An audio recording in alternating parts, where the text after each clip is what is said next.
So at the newsroom today, we're catching up with two people, really keen to talk to these guys and get their own particular take on the role of apprenticeships and opportunities. And hopefully at the end of this 15-20 minute conversation, people will understand why. So I'm absolutely delighted to welcome Nav and Alice as well. So welcome. Thank you for joining us.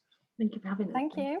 Good. So Nav, can you just tell us briefly what your job role is and what you do? Yeah, sure. So my name is Nav, and basically I work alongside the National Apprenticeship Service, and basically my job is to pay schools a visit, secondary schools, students aged from year 10 all the way up to 13, and I talk to them about the apprenticeship pathway. So I talk about different aspects such as the range of jobs that are available, the different levels, and how to start going about finding apprenticeship. Because at some point they might want to consider this option once they leave school, or once they want to leave college, or again if they want to go ahead of university and start thinking there afterwards. Brilliant, excellent. And yourself, Alice? So I'm an apprentice at Boots. I've worked there for 3 and a bit years now, but I'm also a young apprentice ambassador. So I work with Navjoyt going out to schools as well, speaking about apprenticeships. Brilliant, excellent. Well, I've got lots of questions for both of you actually, just from our preamble before we started recording. So start with you, Nav. I'm 54, so you know I left school a long time ago, and apprenticeships were a thing then. You know what I mean? I think I'm from the East End of London. You went west, and you started to work for like Dagenham's or British Gas or British Telecom or the post office, and then you could go into the city, which is the route that I took, and you worked for Pearl Assurance and Norwich Union or Barclays Bank, for example. Apprenticeships were a thing then. What happened, do you think, to make them drop off of people's radars to almost be something that wasn't relevant to young people? Because we've still got a real long way to go, haven't we, to convince young people that apprenticeships have some kind of value. Yeah, no, I think it's education. I think it all comes down to education. I just don't think the option is available or it's talked about enough from such a young age as well. I think the conception or the idea of it always go to school, go to university, and then you get a job. But there's such a high amongst the graduates, there's such stiff competition, so to speak. People forget that the apprenticeship pathway is an actual option, and that comes down to education and awareness and bringing that forth to the students. Again, some teachers are not also aware of the different ranges of apprenticeships that are available. You can go all the way up to university and study such things as becoming an engineer, and you can go to becoming work in terms of the railway network, different industries, a whole host of industries that you can work within, and also become a solicitor or architect. I think just that level of education and awareness is required, and I don't think it's possible. And that's the role of my job, is to pay schools a visit and educate these students and make them aware of different options that are available. Yeah, when you reach out to schools, are they almost like delighted to hear from you because they don't really have that knowledge themselves? Equally, some teachers are quite stunned. I visited a school in Leicester, and the teacher was actually stunned when I brought the slide up of the high degree apprenticeships in particular. I was at college. He was shocked. He didn't realise that you could do exactly, like, for example, become an architect or become a solicitor or go into aerodynamics or those sorts of industries, and he was quite excited about that, and the students equally. And he said, "Nav, I was doing it virtually," and he said, "You didn't see the students' faces; their faces dropped at the variety of apprenticeships that are available, that are coming available to them." Yeah, I mean, I go back to my father as well with his he's got his City and Guilds apprenticeship, and I mean he's 81 now, so kind of that age group, and even to my age group, it was a thing. But I've got two sons, 21 and 22. I think the younger one was considering various apprenticeships and stuff because he didn't want to go to university like all of his mates. And he's just finished his 2 years in the army. He's just been in the army for 2 years as a vehicle mechanic, and he's doing an NVQ, and he comes out with like letters after his name and stuff. There's so many different pathways. It just shocks me that it fell off the radar of something that schools would even be interested in. We've kind of bought into this pathway of GCSEs, A levels, university, and then work. We've kind of lost track of that, isn't it? I mean, do you think are you winning, Nav? Would you say that you're winning in your fight to get schools to invite you in? Yeah, 100%. Now think about an apprenticeship. Now you're going to be working full time. You're going to be gaining qualification alongside it. You're going to be getting a wage. The employer's going to be paying for the apprenticeship. It's just a tick, tick, tick for me. Like the tick box, there's only more tick boxes alongside it. And you can work in an industry that you're interested in. And you're going to be getting that qualification afterwards, and you get help along the way. Even within your assignments and your coursework, you can actually ask your employer, oh, I had this, I'm not too sure with this, can you help me with that? That's such an extra level of support that you can gain from doing an apprenticeship. Again, it's undervalued, but again, that's just my job. I need to make it, well, my role is obviously to make it more exciting, more interesting, get them aware, get them thinking. And if it's not the pathway for them, by all means, but I advise all students to explore their options. I always say, if there's a specific industry or area that you're really interested in, find out what you would have to do if you were going to go straight after work, go straight into world of work. Find out what you could gain from university if you went strictly to the university pathway, and then find out what you could gain from doing an apprenticeship alongside it. And once you start comparing the three, find out the best option for you, because I'm not going to lie, apprenticeship pathway is not for everybody. Equally, university is not for everybody. But again, have your options in front of you, and then you can weigh up, is this for me? Can I do this? Can I work 80% of the time and study 20% of the time alongside it? Can I juggle that? Again, it's based on each individual. Brilliant. So Alice, here we go. That was a perfect invitation segue from Nav into, and let's have a chat with Alice. So Alice, tell us your particular story, because you said you've done 2 apprenticeships with Boots there in Nottingham. Is that right? Yeah, that is. So if I go back to the A-level, kind of the time of that, I failed my first year of A-levels. I picked completely the wrong subjects, and I ended up doing 3 years and coming out with way more A-levels and AS levels than what would normally be the thing. So I did that, and I applied for university, and I also applied for apprenticeships. So I had both options, like Nav says, you know, have those 2 on the table. And I applied for Boots. I was successful on the level 4 business and admin apprenticeships. That lasted 2 years, and I did the qualification alongside this big job, big responsibility. And now I am successfully on the degree programme, which is another 4 years. But all funded by Boots and supported by Boots. Brilliant, because again, something you've mentioned there as well about the degree programme and 4 years and stuff like that is, it's ultimately, we're so hell-bent on this takes 1 year, this takes 2 years, this takes 3 years, graduate and you're in the employment market. Now, what you've spoken about there is your pathway, your own personal pathway is probably slightly longer, 6 to 8 years. But ultimately, if you get to the same goal, you know, which is you are a graduate, the whole time you've been compensated and had an employment. You're not looking for that first opportunity for your CV. You've got a CV already, haven't you? Yeah, and even like the skills, like when someone says, can you demonstrate this skill? Well, yeah, here we go. I've got hundreds of like ways I've shown that. So yeah, like little things like that go such a long way with the experience, that kind of maybe it's underestimated a little bit because people focus just on the qualification, the grades, everything like that. So just to take it back a step, it's a big thing to do. Yeah.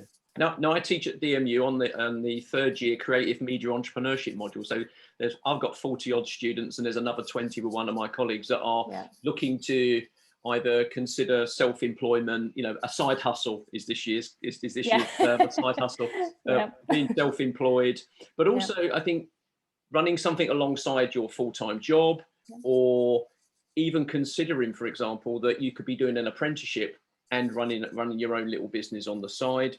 And also, I think that anybody that's done this, they might be going through the motions of setting up a business for the module, but actually they become a better employee and particularly interview better because they're talking about they've investigated a client almost as a competitor, and here they are looking to, well, I want to work for that person. I think for me, a lot of the stuff that I do, particularly when I talk to young people at college or at sixth form, is to get them to look at all the options, but not just go with one. Think what works best for them, and don't get pressured into the timescales and the big sales of the big sell of an open day, but kind of pick their way through. I mean, from your point of view, Alice, I mean, when did apprenticeships come onto your radar? At what point in your educational career? Was it when you'd rejected uni and then there was an apprenticeship, or was it something that was quite early on?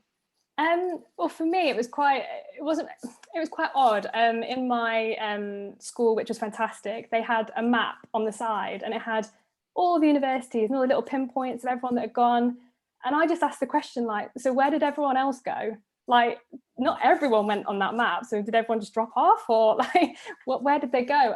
So then I started to investigate that more, and then kind of spent my lunch breaks looking on the government website, trying to find different options and going sort of like what Navjoyt said, like, oh my goodness, I could be an engineer. It may take me a little bit longer or less, it depends what it is, but it's just a completely different pathway. So just actually like opening your eyes to it. I mean, there were, I say apprentice fairs, but they weren't sort of as good as they are now in terms of like what people came out and said, and you could actually speak to people like us rather than just the HR representative or something like that.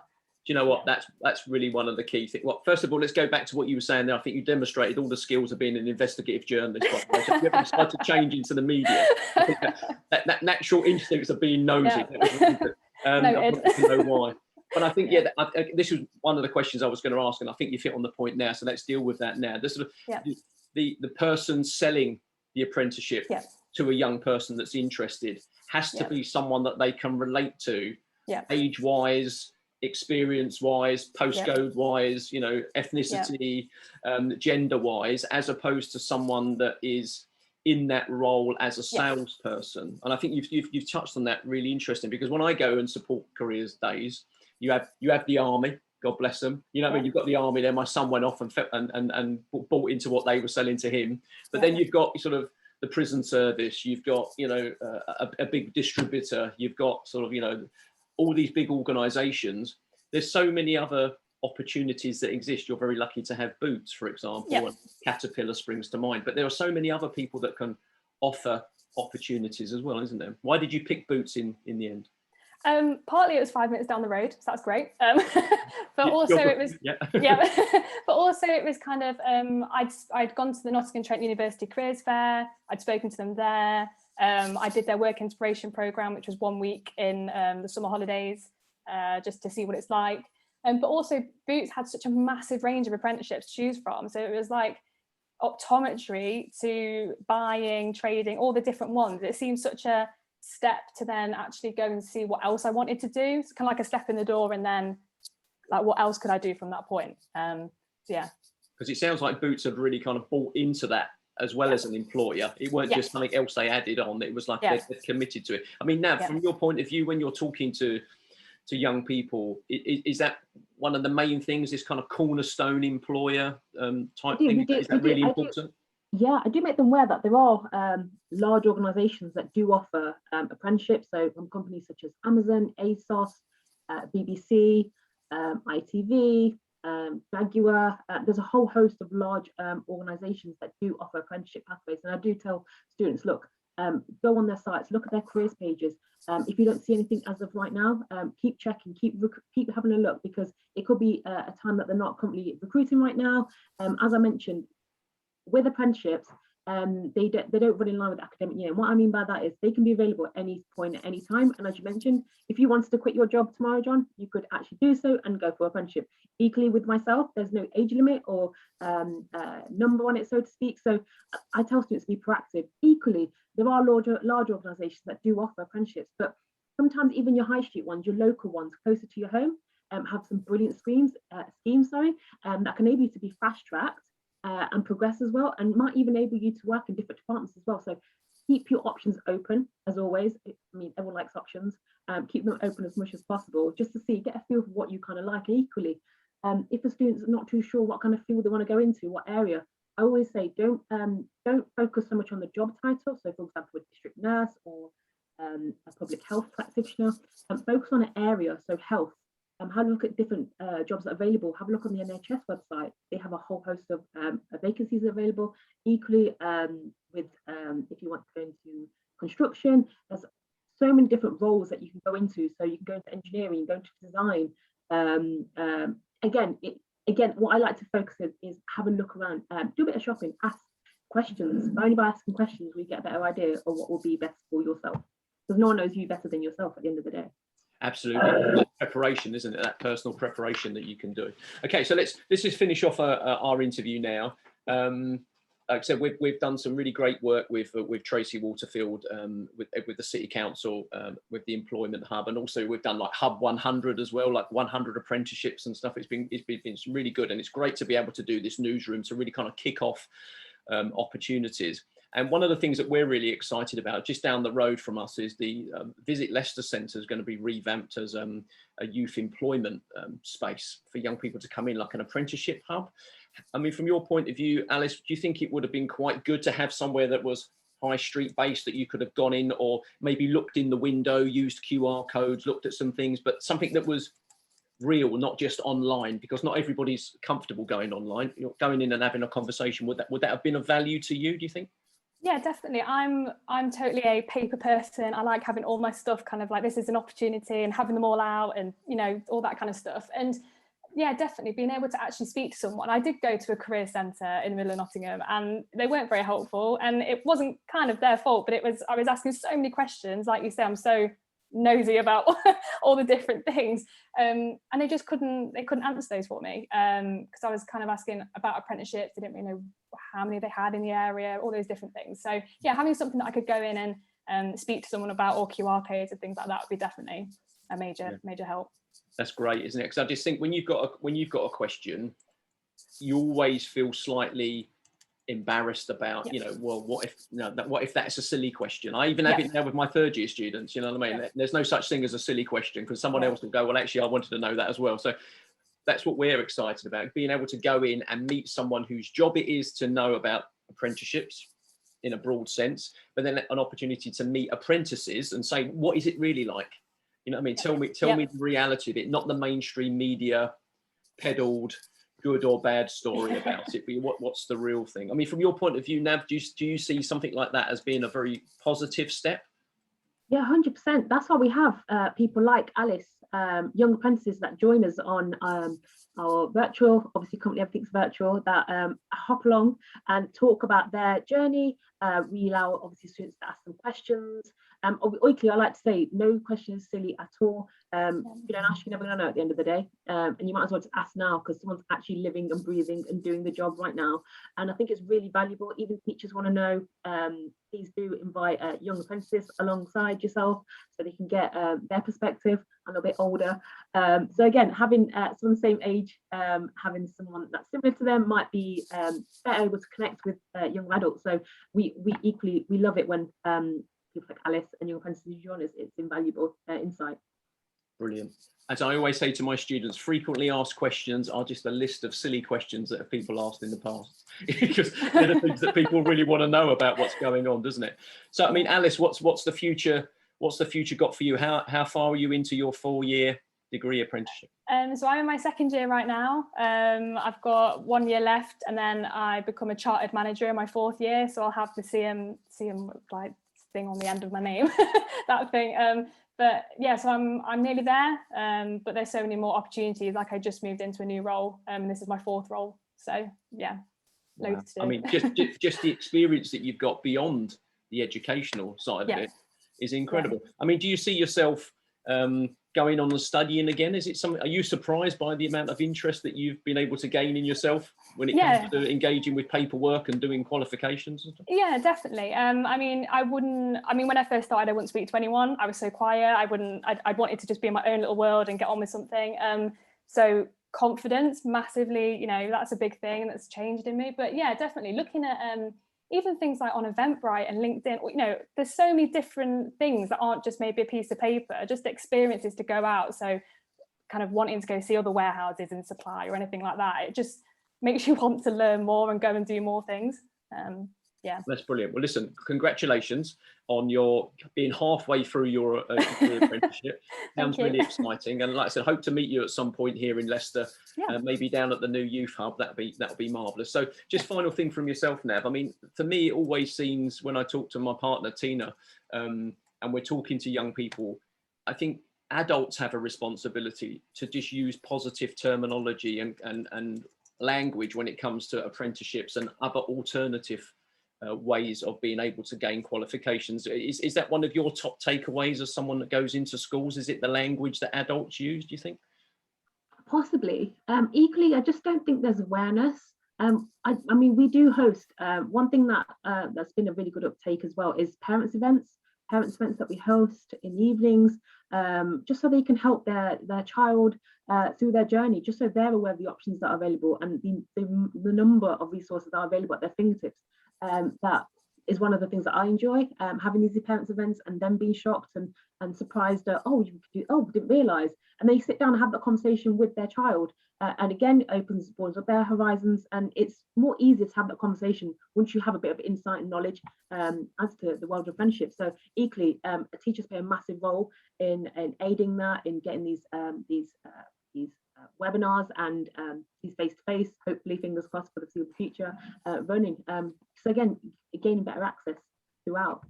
Yeah, that's excellent. Well, listen, Nav, Alice, thank you so much for taking the time to speak to me today.